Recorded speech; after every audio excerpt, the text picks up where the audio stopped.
Hello and welcome दोस्तों। इस video में हम सीडीएस 2023 का पेपर को सॉल्व कर रहे हैं। 23 के फर्स्ट और सेकंड दोनों पेपर को सॉल्व कर लेते हैं आज। इससे पहले हम ऑलरेडी जो वीडियो थी वो 2009 से लेकर 22 तक हम ऑलरेडी डिस्कस कर चुके हैं।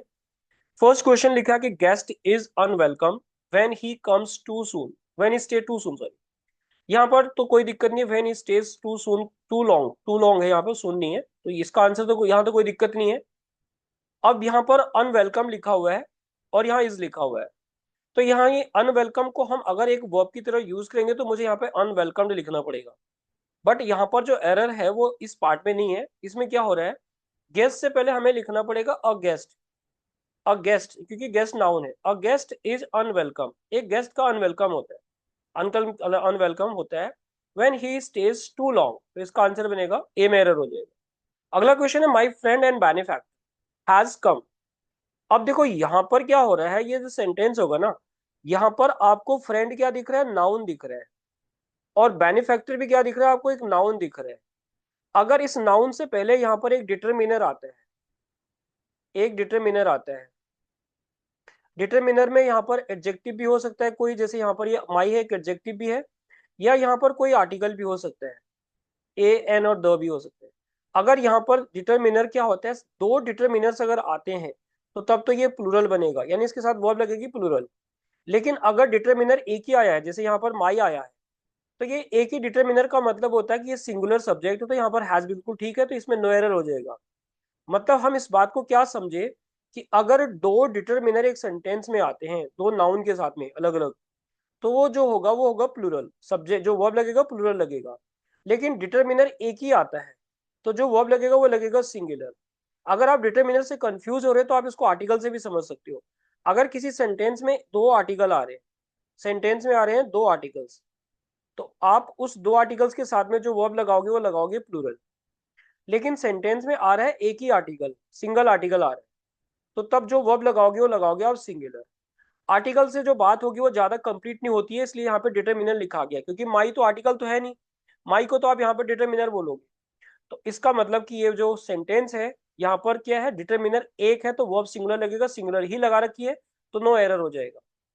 आइदर ही और आई एम मिस्टेकन, देखो आइदर के बाद में यहाँ पर और लगा रखा है, तो कौन सा कंजंक्शन बन जाएगा, ये को रिलेटिव कंजंक्शन बन जाता है। यानी जो को रिलेटिव कंजंक्शन होते हैं ये पेयर में आते हैं। तो इसका मतलब क्या होगा कि को रिलेटिव कंजंक्शन है, वर्ब जो लगाते हैं वो सेकंड सब्जेक्ट के अकॉर्डिंग लगाते हैं, यहाँ पर जो लगाया ना उसके अकॉर्डिंग लगाएंगे। अगर यहाँ पर सिंगुलर लगा होता तो हम यहाँ पर सिंगुलर वर्ब लगाएंगे, अगर यहाँ प्लूरल है तो यहाँ पे प्लूरल वर्ब लगाएंगे। तो अभी के लिए तो आई है यहाँ पर, तो आई के साथ क्या लगा रहे हैं, हम एम लगा रहे हैं, तो यहाँ पर भी कोई दिक्कत नहीं है, सेंटेंस बिल्कुल ठीक है। को रिलेटिव कंजंक्शन में हम सेकंड सब्जेक्ट के अकॉर्डिंग वर्ब को यूज करते हैं, ये हमने इसमें समझा।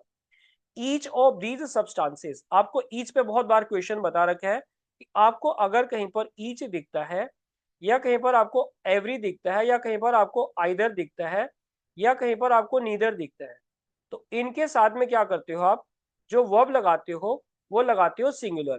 यहाँ पर क्या लगा रखा है, प्लूरल, तो क्या करना पड़ेगा, इज लगाना पड़ेगा। लेकिन इनके बाद अगर ऑफ आ रहा है और यहाँ पर जो नाउन आ रहा है तो वो नाउन आएगा प्लूरल, तो यहाँ पर इसको हम क्या बोल सकते हैं, डिटरमिनर बोल सकते हैं। नाउन तो प्लूरल आएगा पर वर्ब आएगा सिंगुलर, सी पार्ट में एरर हो गया। Why, sorry, who do you wish to see, देखो हु नहीं होगा यहाँ पर, हुम होगा। तुम किसको मिलना चाहते हो, तो हुम हो जाएगा यहाँ पर, टू हुम ये होगा, हुम डू यू विश टू सी, हुम होगा, किसको। आगे चलते हैं। It was one of, one of के साथ में आपको पता है कि जो नाउन आता है वो आता है प्लूरल, जो कि प्लूरल लगा रखा है। अब यहाँ पर उसने वर्ड्स में बात कर दी और यहाँ पर हैज लगा दिया, टेंस का एरर हो गया, तो हमें यहाँ पर क्या करना पड़ेगा, हैड लगाना पड़ेगा। तो टेंस का एरर था, सिंपल सा कॉन्सेप्ट। अगला क्वेश्चन, यहाँ पे लिखा हुआ है कि I played with the same bat, देखो सेम के साथ में आप द आर्टिकल को लगाते, यानी आपने क्या रखना, ध्यान रखना होता है, जहां पर होल आएगा, या जहां पर ऑल आएगा, या जहां पर सेम आएगा, या जहां पर बोथ आएगा, इनके बाद अगर नाउन आता है, इनके बाद अगर नाउन आता है तो आप यहाँ पे द आर्टिकल का यूज करते हैं। तो यहाँ पर हमने क्या बोला है, सेम के बाद क्या आ रहा है, यहाँ पे बैट क्या है, नाउन है, तो यहाँ पर क्या लगाना पड़ेगा, the same. His return statement defers, देखो डेफर्स नहीं होगा, डिफर्स होगा।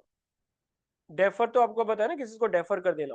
डेफर का मतलब होता है किसी चीज को डिले कर देना, किसी चीज को पोस्टपोन कर देना, किसी चीज को पुट ऑफ कर देना टाइप का होता है। आप डेफर का मतलब समझ के क्या होता है, यहाँ पे डिफर होगा, तो ये आंसर इसका बी में एरर हो जाएगा। I have order for 3 cups of coffee, 3 cups of coffee में तो कोई दिक्कत नहीं है, ऑर्डर के साथ में फॉर नहीं आता। जैसे कि आपने एक और चीज ध्यान रखने की, जैसे डिस्कस होता है ना कहीं पर, तो डिस्कस के साथ में आप अबाउट नहीं लगाते हो, उसी तरह से ऑर्डर के साथ आप फॉर नहीं लगाओगे तो ए पार्ट में एरर हो जाएगा। One must not boast of, boast के साथ में ऑफ लगता है और वन का यहाँ पर वंस लगता है, कोई दिक्कत नहीं है। ऑन सक्सेस कोई दिक्कत नहीं, नो एरर हो जाएगा इसमें। ये तो 2023 के फर्स्ट का था, अब 2023 के सेकंड पे आ गए। You should read the newspaper day regularly to be updated. To be के बाद जो वर्ब की फॉर्म लगती है वो कैसी लगती है, थर्ड फॉर्म लगती है। तो यहाँ पर हमें क्या लगाना पड़ेगा, अपडेटेड लगाना पड़ेगा। क्या बताया आपको, टू बी के साथ वर्ब की थर्ड फॉर्म लगती है। आगे चलते हैं, our grandparents will be visited, will be के साथ वर्ब की थर्ड फॉर्म पैसिव है, बाई अस लिखा है दिस वीकेंड, कोई दिक्कत नहीं है, नो एरर हो जाएगा।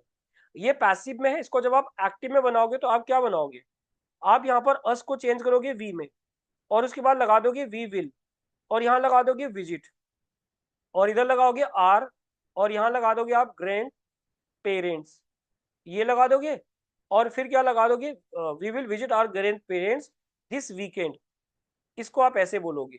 तो जब आप इसको पैसिव में चेंज करोगे तो क्या बोलोगे, आप दिस वीक, जो दिस वीकेंड है इसको तो यूज नहीं करोगे, क्योंकि आप जो वर्ब है ना ये है, वर्ब के बाद आर ग्रैंड पेरेंट्स आपका ऑब्जेक्ट, उसको सब्जेक्ट बनाओगे।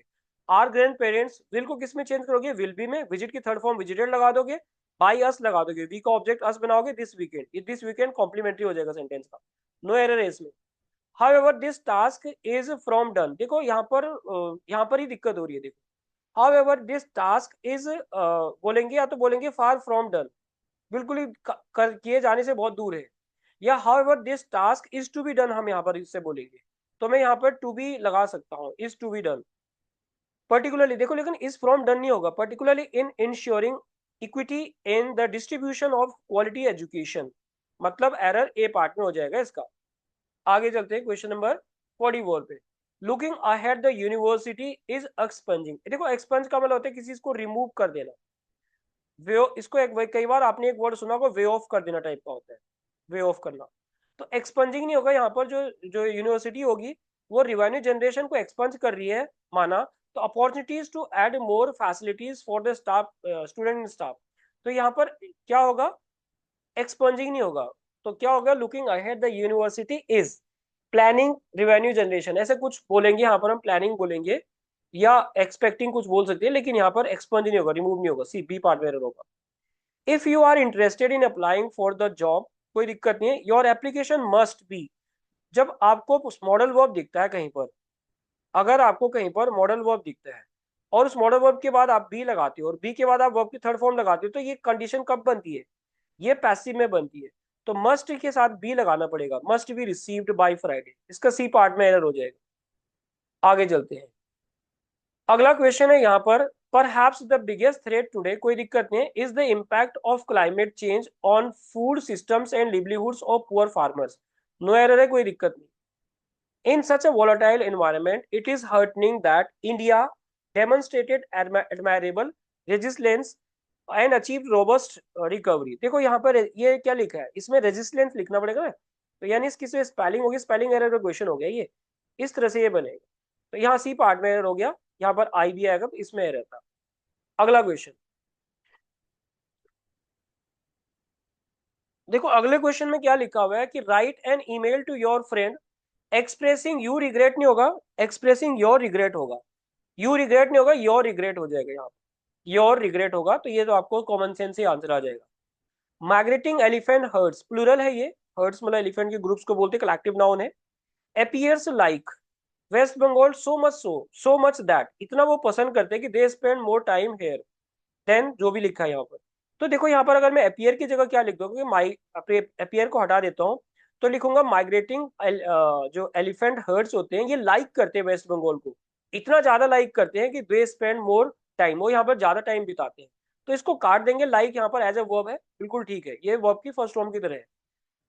आगे चलते हैं, तो यानी ए पार्ट में हो जाएगा। लास्ट क्वेश्चन है, ट्रक्ड नहीं होगा, यहाँ पर टग्ड आपने सुना होगा, कपड़ों की तह लगाते तो उसको टग्ड बोलते हैं, क्योंकि ये आगे क्लोथ्स की बात कर रहे हैं, तो tugged neatly under the pile of clothes है ना, इन द कपबोर्ड आर, देखो आपको पता ही है कि यहाँ पर जो होगा, जो होगा ट्रक्ड नहीं होगा, यहाँ पे टग्ड होगा, तो आपको यहाँ पर आंसर पता लग गया कि ए पार्ट में एरर है। तो यही थी जो आज की वीडियो थी जिसमें हमने क्वेश्चन डिस्कस करने थे। उम्मीद करता हूँ कि वीडियो आपको अच्छी लगी होगी। मिलती है फिर अगली वीडियो में, तब तक के लिए बाय एंड जय हिंद।